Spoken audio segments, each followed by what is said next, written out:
And I'd like to invite and give the floor to our last speaker, is Zoe Konstantopoulou. You're so welcome.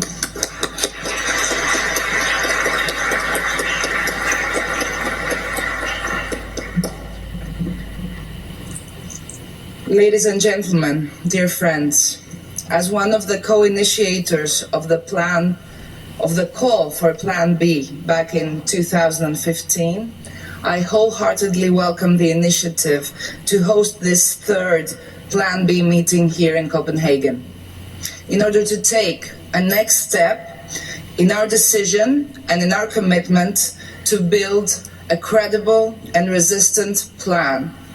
A plan to protect the European people, our people, a plan to protect democracy from monetary and bank extortions, such as the ones enforced upon my country and upon my people back in the summer of 2015. Extortions amounting to a coup against the people and against the popular mandate. Extortions to which the Greek people did not succumb, but proudly resisted with a glorious 62% no at the referendum of the 5th of July of 2015, only to be betrayed a few days later by their government, by their Prime Minister and his close governmental team. And this is part of history which we're not allowed to forget. What happened in the summer of 2015 is not over. What happened in the summer of 2015 is not an isolated incident. The coup by the European institutions and the IMF institutions did not end instantly. It is being deployed as a totalitarian regime all over Europe. It is being installed as an undemocratic economic and political imposition within the European Union, served by the Tsipras government. Remember, it is not a government of the left. It is not a government of the right. It is a government of traitors. Traitors who accepted and decided to turn over democracy and popular sovereignty and reign with the support of the Troika, bureaucrats, eurocrats, technocrats, never elected by the people. The call for a Plan B was the idea of Jean-Luc Mélenchon. He called me in August 2015. I was president of the parliament and had voted against all the undemocratic measures imposed by the creditors and brought for so-called ratification by the government. There were several of us to resist to the imposition, and there was a literal witch hunt against everyone who resisted. The parliament was being abruptly dissolved to get rid of those who opposed to the measures and to the creditors, to get rid of those who insisted to serve the people's mandate. Jean-Luc expressed his true solidarity and proposed that we take a European initiative against the coup. And so the call for Plan B was born as a call to defend democracy and popular sovereignty. So in my conscience, the Plan B is a persistent initiative precisely because it's an initiative of resistance. Our first meeting in Paris 1 year ago was annulled due to the murderous attacks on the city, but we persisted and we held our first meeting in Paris in January of this year, and then a second meeting in Madrid in February of this year.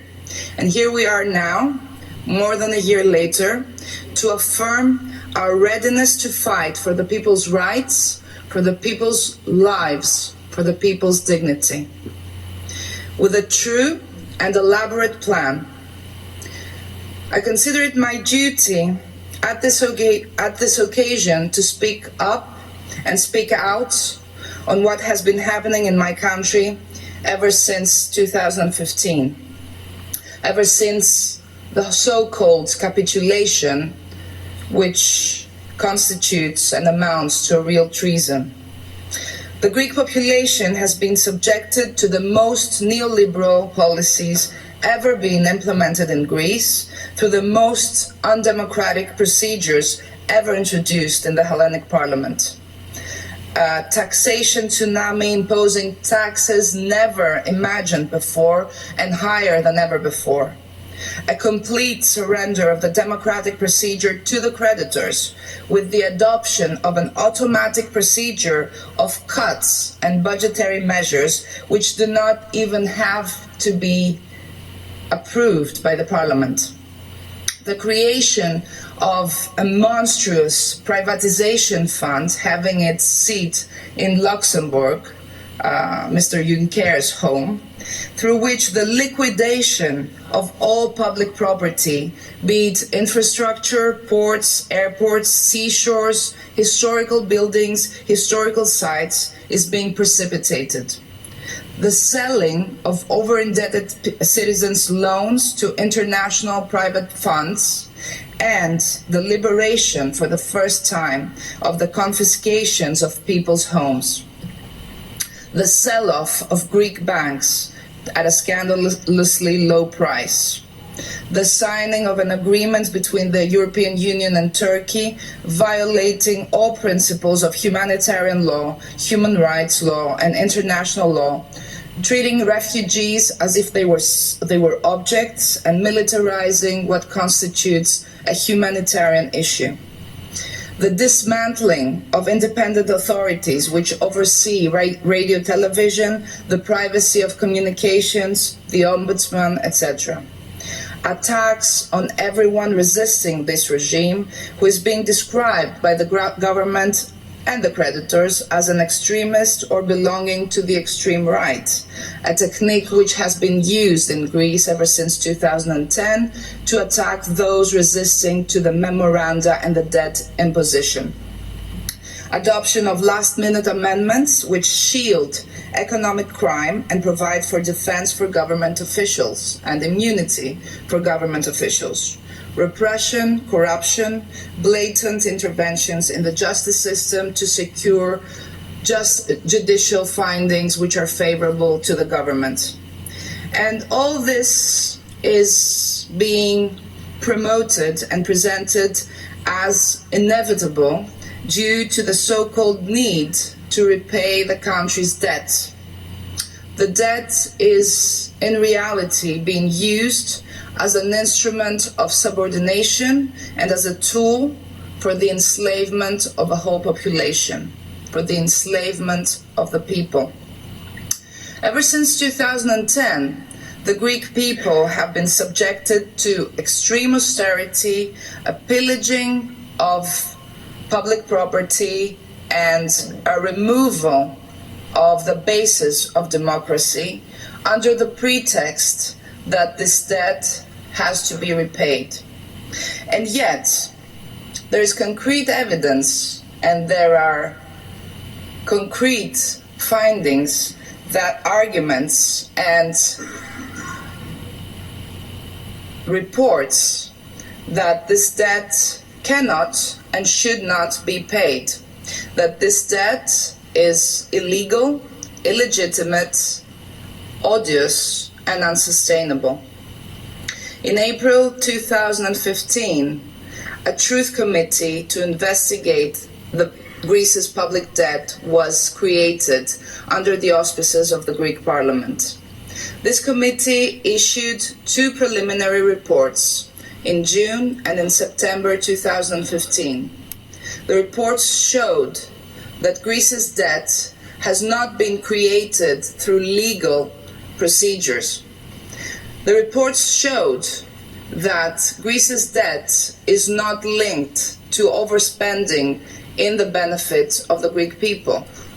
The report showed that Greece's debt is closely linked to large-scale government corruption. The report further showed that the creditors knew ever since the beginning that asking Greece to repay this debt, asking Greeks to repay this debt, would entail long-term recession, a rupture of the social tissue, and a total undermining of social prosperity and social cohesion. The report showed that there was knowledge in the creditors when they imposed this totally illegal program. What did the government do with these reports? Well, it buried them. What did the Tsipras government do after September 2015? Well, they suppressed the Truth Committee on Public Debt. They suppressed the committee effectuating an audit of the debt. And what did the committee do? The committee did its duty. It defied the governmental decisions. It refused to subject itself, and it refused to obey. It disobeyed. It reassembled itself as an association, and 1 week ago we performed our first meeting in Athens as an association to continue the legal assessment and audit of the debt, to continue showing that this debtocracy system imposed upon our country is totally unjustified, illegal, and must be brought down. I'm very glad that there is a special workshop right after this meeting on the debt issue, and I'm very glad that the scientific coordinator of the Debt Truth Committee, Eric Toussaint, is among us and will present the findings. Ladies and gentlemen, dear friends, there's a lot more that I would like to say, but I'm also committed to respect the time constraints. So I would like to close by a reference to what is being presented as a fundamental question. Inside or outside the monetary union? Inside or outside the European Union? These are questions which are falsely seen as dogmatic. The real question is whether a European Union or a monetary union which attack its populations, which blatantly violate democracy and the rights of the people, as is the case today, are tolerable under any circumstances?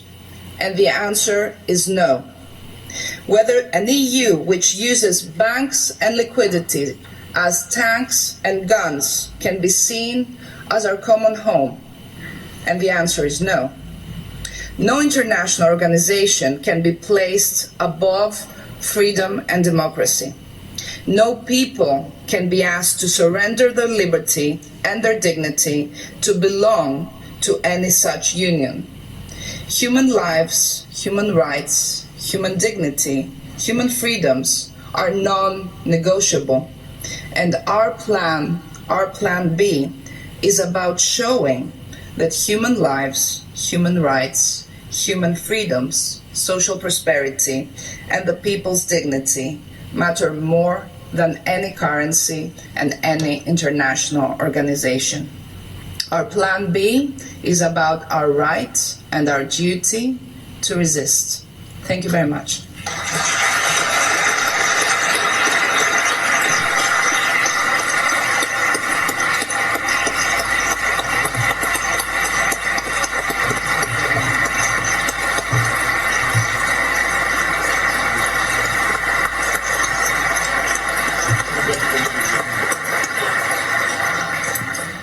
Thank you so much, Zoe, for your contribution.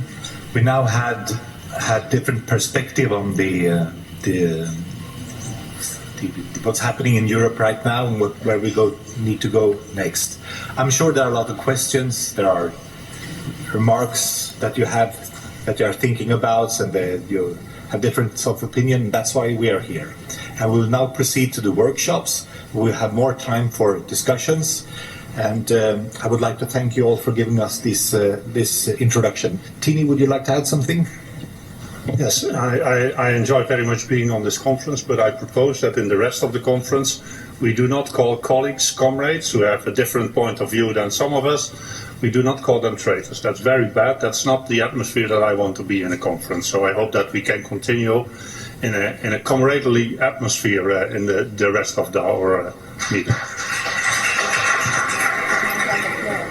Well, as a chairman of this session, I'd like to say that we meet here with differences of opinion, and that is we have a diversity in the left in Europe, and I think we should approach that with an open-minded discussions and respect that we have for these various opinions. So would you like to add something?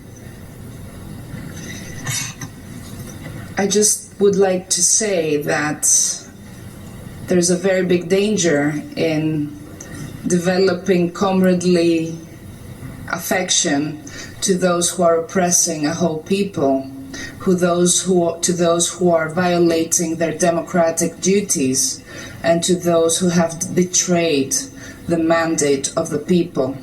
Personally, I refuse to see such persons as comrades. I do not think it serves any kind of duty to the truth or to democracy or to the people to alleviate what the real facts are. And as a note for the left, I do not think it serves the left to justify this kind of treason against whole populations. I do insist on the terminology because it's accurate, and I refuse to betray my people myself by refuting to name what's a treason. Thank you.